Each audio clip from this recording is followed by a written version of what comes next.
ഗതിനിർണയ ഉപഗ്രഹമായ IRNSS-1E India വിജയകരമായി വിക്ഷേപിച്ചു. ശ്രീഹരിക്കോട്ടയിലെ Satheesh Dhawan space സെന്ററിൽ നിന്നാണ് ഉപഗ്രഹത്തെയും വഹിച്ചുകൊണ്ടുള്ള PSLV C-31 റോക്കറ്റ് പറന്നുയർന്നത്. ഗതിനിർണയ പരമ്പരയിലെ 5ാമത്തെ ഉപഗ്രഹമാണ് ഇന്ത്യ ഇന്ന് വിക്ഷേപിച്ചത്. രാവിലെ 9:31 ശ്രീഹരിക്കോട്ടയിലെ സതീഷ് ധവാൻ സ്പേസ് സെന്ററിലെ സെക്കൻഡ് ലോഞ്ച് പാഡിൽ നിന്ന് ഗതിനിർണയ ഉപഗ്രഹമായ IRNSS-1E വഹിച്ചുകൊണ്ടുള്ള PSLV C-31 റോക്കറ്റ് പറന്നുയർന്നത്. ISROയുടെ ഈ വർഷത്തെ ആദ്യ റോക്കറ്റ് വിക്ഷേപണമാണ് ഇന്ന് നടന്നത്.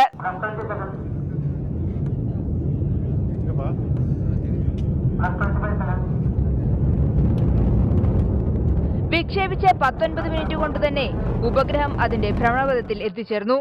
സോളാർ പാനലുകൾ പൂർണ്ണമായും പ്രവർത്തന സജ്ജമായതോടെ കർണാടകയിലെ ഹസനിലുള്ള മിഷൻ കൺട്രോൾ ഫെസിലിറ്റി ഉപഗ്രഹത്തിന്റെ പൂർണ്ണ നിയന്ത്രണം ഏറ്റെടുത്തു. PSLV XL വിഭാഗത്തിൽപ്പെട്ട റോക്കറ്റിന്റെ നിർമ്മാണ ചെലവ് 130 കോടി രൂപയും ഉപഗ്രഹത്തിന്റേത് 150 കോടി രൂപയുമാണ്. ഇന്ത്യയുടെ ഗതിനിർണയ ഉപഗ്രഹ പരമ്പരയിലെ 5ാമത്തെ ഉപഗ്രഹമായാണ് IRNSS-1E വിക്ഷേപിക്കപ്പെട്ടത്.